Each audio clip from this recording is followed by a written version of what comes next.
Bonjour à tous, j'espère que vous allez bien. On se retrouve aujourd'hui pour une nouvelle vidéo sur Forza Horizon 5, une vidéo dans laquelle on va tester un petit peu la nouvelle BMW M2 de 2023, voiture qui a été débloquée gratuitement, je le rappelle, via la sélection festival. Elle est à 20 points, donc ça se débloque très rapidement. Il suffit de faire le Forzaton, le test, et puis 2-3 autres conneries très rapides. Et en gros, en 25-30 minutes, c'est débloqué. Donc ce que je vous propose dans cette vidéo, c'est de tester évidemment un petit peu d'origine, comme c'est le cas actuellement. Puis après, la tester avec les améliorations et les customisations, voir ce qu'on peut en faire sur Forza Horizon 5, voir comment elles se font au décor, voir si elle est amusante à conduire, si elle est bien modélisée, et voir un petit peu évidemment son potentiel de performance. Juste avant ça, simple petit rappel les gars, il ne vous reste plus que 2 jours pour participer au concours vous permettant de gagner le jeu de votre choix en partenariat avec Instant Gaming. Si vous souhaitez participer, c'est évidemment gratuit, ça se passe via le lien que vous trouverez sous cette vidéo en top commentaire, il suffit de cliquer dessus, ensuite de cliquer sur le bouton de participer, et il y aura le tirage au sort qui se fera automatiquement le dernier jour du mois.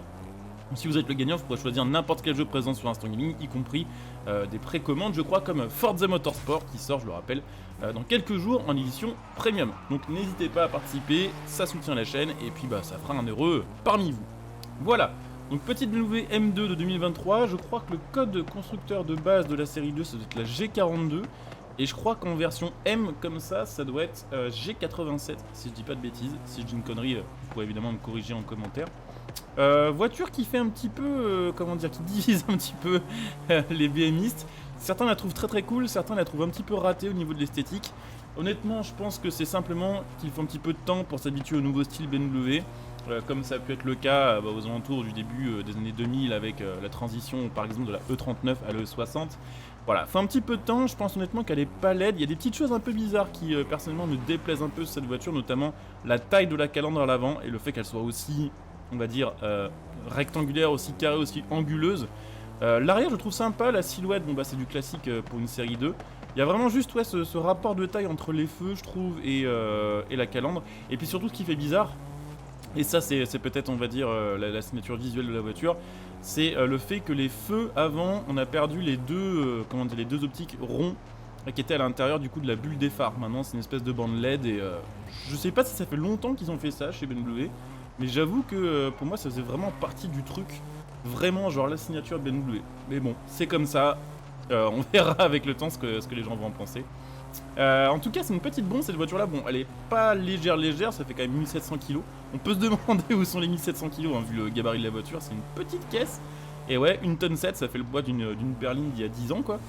1700 kg, moteur 6 cylindres 3 litres turbochargé qui sort 453 chevaux, 0 à 100 en 4 secondes 2 et vitesse de pointe aux alentours des 250 km/h évidemment vu que c'est bridé. Je crois que sans la bride ça doit être 280 et il me semble que full on va dire débridé avec l'option constructeur ça doit être aux alentours des 300 km/h. Donc voilà pour la fiche technique du truc. Après que vous dire de plus, on a une version ici manuelle puisque cette voiture existe IRL, donc en boîte manuelle 6 rapports ou en boîte auto à 8 rapports. Là on a une boîte manuelle donc ça c'est plutôt cool quand même. L'intérieur est plutôt sympa par contre, j'avoue que les compteurs bleu et rouge là avec les couleurs M plus le petit écran et le rappel des couleurs à l'intérieur des portières, c'est pas dégueu. What the fuck. Ok. Je sais pas ce qui s'est passé mais let's go. Non, je trouve que la caisse est plutôt cool au niveau de l'intérieur, mais même l'extérieur à part la face avant je trouve que c'est plutôt sympa. Après c'est vrai que globalement sur Forza Horizon quand on conduit on a plus l'habitude de voir l'arrière de la voiture que l'avant donc c'est pas forcément gênant. Après niveau conduite, c'est une BMW, que vous dire de plus. C'est pas extrêmement précis pour faire du circuit, mais c'est marrant à conduire. La voiture part facilement en drift. Elle a quand même une bonne tenue de route une fois qu'elle est bien lancée. Niveau vitesse, je pense que l'appui est correct. On doit avoir plutôt des bonnes stats en G latéraux. Les pneus ont l'air d'être plutôt cool. Je pense qu'on n'a pas des pneus street de base. On doit être en semi, peut-être pas en semi-slick, mais on doit être en sport ou un truc comme ça. Donc on est plutôt bien à ce niveau-là. Mais ouais, la voiture par contre a vraiment une grosse tendance à chasser de l'arrière à basse vitesse.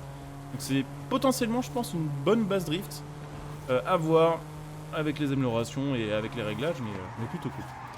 En tout cas, voilà, je pense que c'est un bon ajout. Je pense que c'est mon top 2 de cette mise à jour, juste derrière évidemment la M3. Dommage vraiment qu'on nous ait pas ajouté la M3 Touring ou la M5 en version Touring, ça aurait été incroyable. La nouvelle M5 avec le V8 hybridé là qui fait plus de 600 chevaux, ça aurait été fun, mais peut-être dans une prochaine match, on sait-on jamais. Alors franchement, elle a un très bon grip une fois bien lancée. J'avoue que autant de base, ouais, ça drift un peu, autant bien lancée à 250. Elle est super précise en fait. Donc c'est assez surprenant, je m'attendais pas à ça haute vitesse, je m'attendais à un truc où on perd un peu l'arrière tout le temps. Mais c'est pas le cas, elle est très maniable en fait.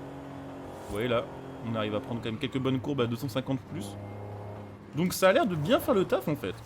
Assez surpris, je m'attendais vraiment pas du tout à ça, mais let's go, hein. Des fois les bonnes surprises ça existe sur Forza Horizon. Donc on va aller de toute façon regarder un petit peu les améliorations et les customisations, on va voir ce qu'on peut lui faire. On m'a conseillé de l'essayer cette voiture avec le turbo intermédiaire, de pas forcément mettre le course parce qu'apparemment elle fait un son de fou furieux. On va voir, c'est vrai que de base le son il est assez sympa mais c'est vraiment du 6 cylindres BM classique. Il n'y a pas vraiment on va dire de signature sonore tout à fait particulière avec cette voiture là. Mais on va voir, on va déjà regarder un petit peu ce qui est possible de faire sur cette voiture là. Ah, donc on peut mettre un V8, c'est quoi ça, V8 4 litres? Alors le... Ah c'est un V8, what the fuck, je sais pas d'où il sort. Ce V8 4 litres là, ça fait combien niveau puissance? 414 chevaux. C'est pas le V8 de l'E92 ça par hasard? Je ne sais pas. Après il y a le V10 de la M5 qui peut être marrant. Ou le 2JZ Racing, bon. On verra, je suis pas sûr de la swapper, je pense que sans swap la voiture restera un peu plus fun à jouer. Ça sert à rien de la pousser en top S2 si de toute façon le châssis colle pas avec, donc on va voir ce que ça donne déjà avec le moteur de base.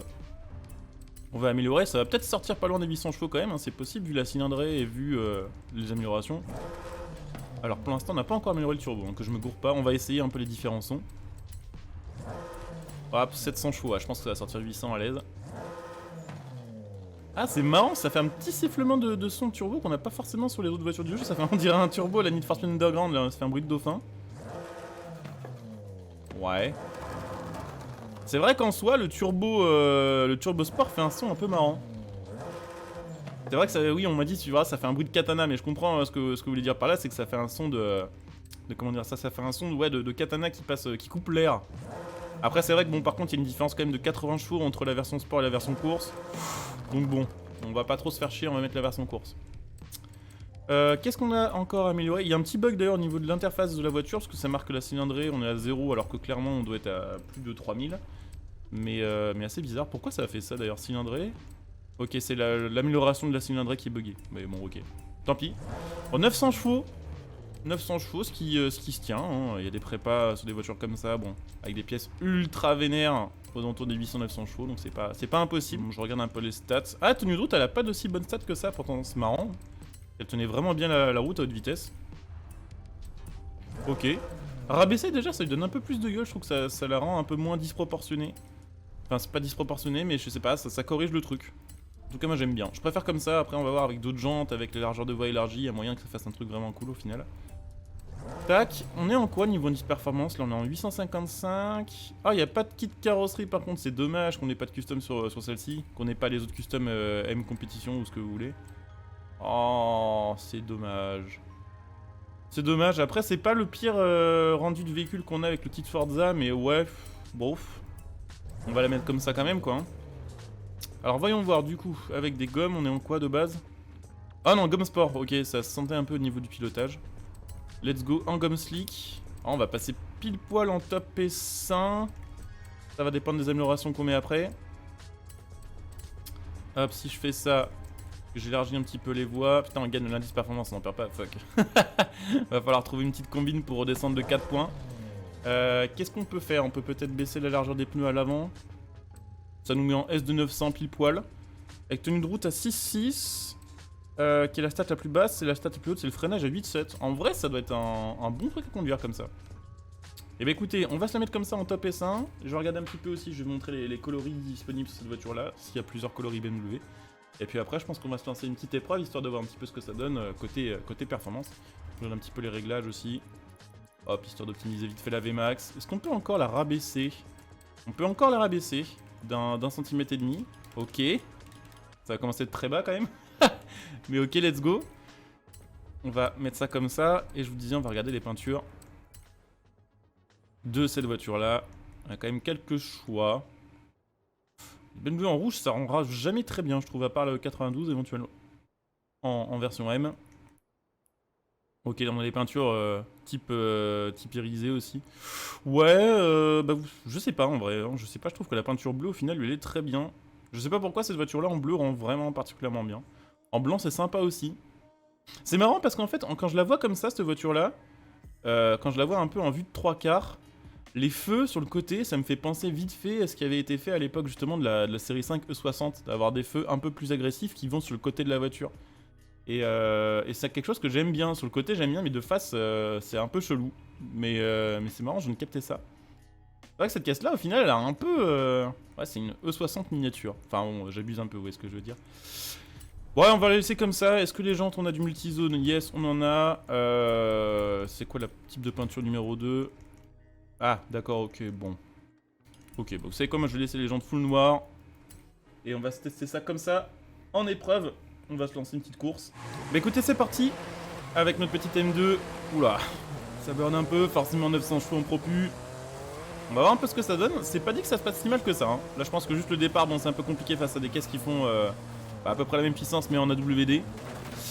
Ah, les IA, mangez vos morts. Ah putain, mais vivement un jeu, bordel de merde, où l'IA est correcte. Ça, c'est vraiment devenu le top 1 des trucs qui me cassent les couilles sur les jeux, vraiment, ces derniers temps, c'est l'IA. Autant maintenant, on sait faire des jeux magnifiques graphiquement, on sait faire des jeux avec des énormes maps, avec des contenus de fou, genre 600, 700, 800, 1000 voitures. Autant l'IA, j'ai l'impression que c'est la même depuis les années 90. C'est assez chiant. Et surtout sur les jeux de course, où on manie des voitures qui font 1,5 tonne, 2 tonnes. Quand vous faites chier à bien freiner et à essayer de piloter propre, y compris contre des IA, parce qu'on pourrait s'en battre les couilles contre des IA et on pourrait décider de les utiliser pour tourner, ce genre de trucs. Ça fait chier d'avoir des IA dans le pare-choc à chaque fois. Vraiment. Certains vont dire que c'est RP, que ça ressemble au multijoueur du jeu. Mais voilà, du coup, pour ceux qui jouent pas en multijoueur, pour éviter ça, ça fait chier de retrouver ces comportements-là en multi. Hop là, ça glisse un petit peu. Elle a une super accélération, honnêtement, et elle tient bien mieux la route que tout à l'heure. Je suis assez étonné de voir qu'on burn si peu, on dirait. En fait, c'est vrai que full stock, ça faisait vraiment genre feeling voiture de drift. Genre voiture qui peut vraiment scorer de fou. Et maintenant, bien améliorer course. C'est un putain de karting en fait. Je suis super surpris parce que de base, c'est quand même pas une voiture si minuscule que ça. C'est quand même pas une voiture si légère et tout. Mais elle a un grip de malade en fait. Je suis vraiment surpris, je m'attendais pas à ça. La caisse est beaucoup mieux que ce que je pensais en fait. Elle est presque plus fun à conduire que la M3. La M3 est cool aussi pour d'autres raisons. Genre, elle est justement améliorée. C'est une caisse qui est un peu moins fixée à la route, je trouve. Elle est un peu plus peut-être fun à conduire en virage. Par contre, ça, c'est vrai que c'est un engin de circuit en fait. Je m'attendais vraiment pas à ça. Elle s'ouvre un tout petit peu, mais j'ai pas trop regardé les réglages, donc c'est peut-être normal. Ah puis ouais, elle arrache bien quand même en ligne droite, hein, sans problème, 350 km/h je pense. Et avec un petit réglage d'appui, on peut peut-être même à mon avis choper les 400. Ah ouais, non, c'est un monstre. Ah, elle est super cool, je m'attendais vraiment pas à des performances comme ça sur une caisse comme ça. Hein. C'est super cool, je sais pas en quelle catégorie ils l'ont mise, s'ils l'ont mise en super berline ou s'ils l'ont mise en compact. C'est un peu entre les deux, c'est assez bizarre ce gabarit de voiture. Putain, on va pas gagner alors que la caisse elle est trop cool. On a pris un peu de retard. Ah, quoique. Allez.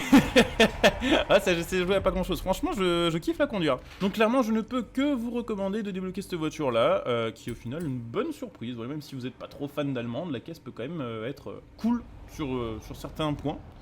Donc, quand c'est comme ça, faut en profiter. Voilà, j'espère en tout cas que cette petite vidéo vous aura plu. On va se terminer sur une petite ligne droite histoire de voir vraiment la VMAX de cette voiture-là.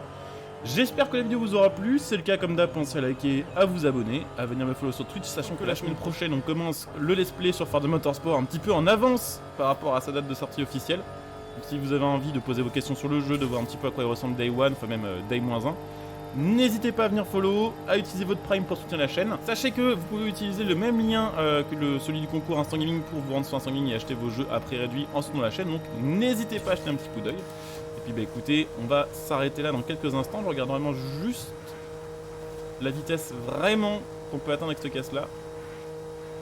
383, bon. Les 400 sont probablement jouables, alors je pense qu'évidemment vous la swappez en V10 ou en V8, elle les prend facile. Mais...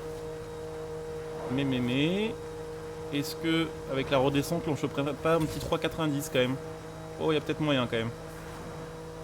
Ah, quand même, hein, on en est vraiment pas loin. Ouais, elle pourrait manger 400. Ça va vraiment dépendre du réglage. 393. Bon bah écoutez, on s'arrête ici pour la M2. A très bientôt. Bonjour à tous. Ciao.